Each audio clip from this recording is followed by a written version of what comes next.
Hi everyone, welcome back to the SG Wristwatcher channel. Today I'm going to talk about what's the problem with Omega and Grand Seiko.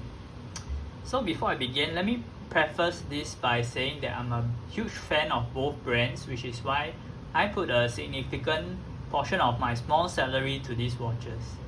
I'm a fan of Omega with its history of the moonwatch, its military history in World War II, and in the chronometer competitions. Likewise for Grand Seiko, I really respect its quality of zaratsu polish and its history of beating the Swiss in the chronometer competitions. So with that out of the way, to let you all know that I'm not a Grand Seiko and a Omega hater. On the contrary, I really love these two brands. Let's talk about my gripe with these two watches. And let's start by measuring their thickness. Okay, so you can see my Omega Aqua Terra is 13.1mm thick, and my Grand Seiko is 13.3mm thick. Okay, so all these can be considered like maybe entry to mid-range luxury watches around probably the 5 to 7k Singapore dollar range. And let's compare it to my Hamilton, also a 38mm watch with 100 meter of water resistant. So let's see, how thick is it? 10.8mm thick. So that's quite a substantial 2mm plus difference between the Omega and the Grand Seiko and this Hamilton, which costs about 600 to 700 Singapore dollars, and that's a huge price difference. And you can see the thickness. So 13.1 and 13.3 millimeters, not huge by any means, but still for luxury product, I find it slightly bulky compared it to its peers like the Rolex Explorer 136mm, which is about 11.5 millimeters, and the Datejust, since we want to compare something that has a date, so that will be about 11.8 millimeters. For a dressy, sporty watch, everyday watch with 100 meters of water resistance. So what could the reason be? Pardon the lightning in the background, the thunder in the background. So what could be the reason for this thickness of these two watches? So the Omega has its in-house caliber 8500, and it's 5.5mm thick. And for the Grand Seiko, the 9S65 is 6mm thick, so even thicker. And if we compare that to the workhorse movements of the Swiss, like the ETA 2824, on which this is based, this is an upgraded version with a longer power reserve, but essentially it's based on the same movement, and it's only 4.6mm thick, so it's 1mm, almost 1mm thinner movement than the Omega, and 1.5mm thinner than the Grand Seiko. And if you compare the other popular movement from ETA, which is the ETA 2892, that is 3.6mm thick, so that means it is 2mm thinner than the Omega, and 2.5mm thinner in terms purely on movement from the Grand Seiko. And we know in the watch world, every millimeter counts, so 2.5mm is pretty significant.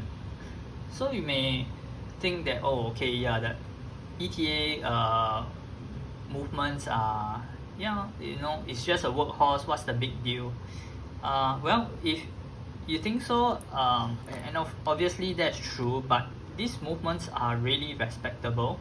And if you want to know more, I strongly urge you to go and watch or go and read this article from SJX Watches, where they did a comparison between where they did a breakdown where they compare movements based on their volume as well as their their accuracy.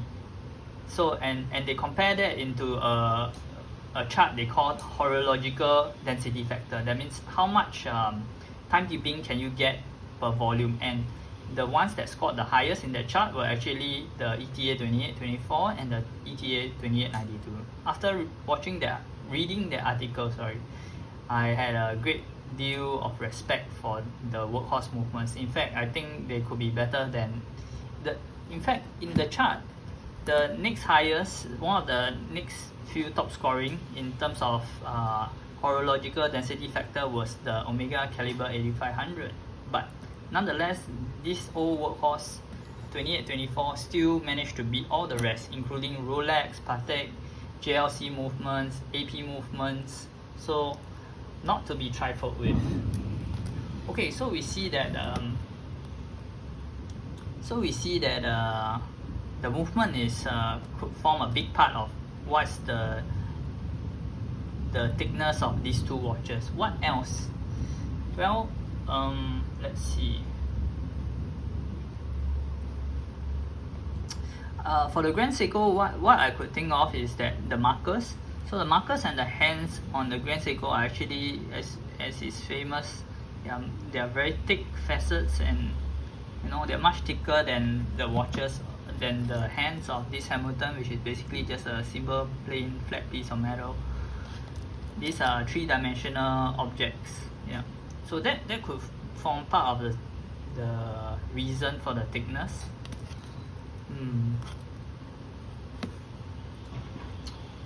And on the Omega, I guess one of the reasons that could contribute to its thickness is the 150 meter water resistance, which is slightly higher than both the Hamilton and the Grand Seiko.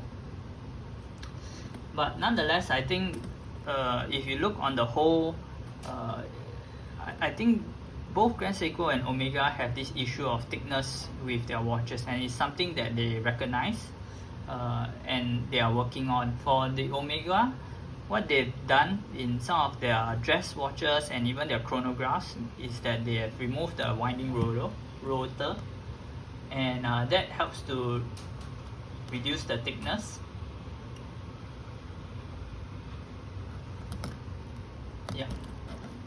And likewise for Grand Seiko, for in one of its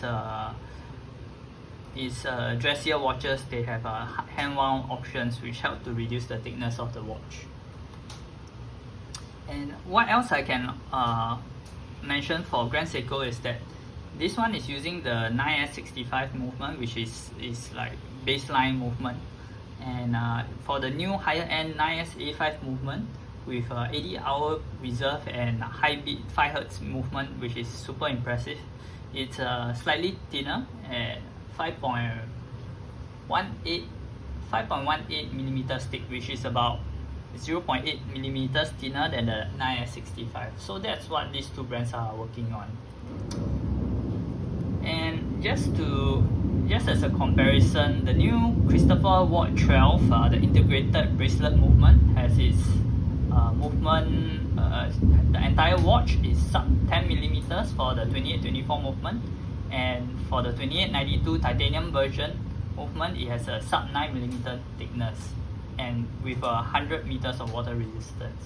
So I think that gives you a comparison of how thin the watches can go if they really wanted to.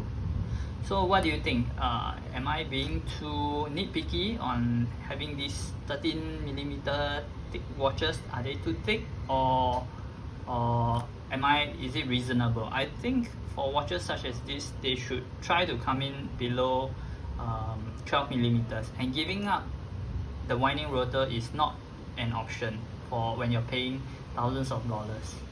So let me know what you think in the comment section, and if you enjoyed this content, you can follow me on Instagram at SGWristwatcher. Thank you.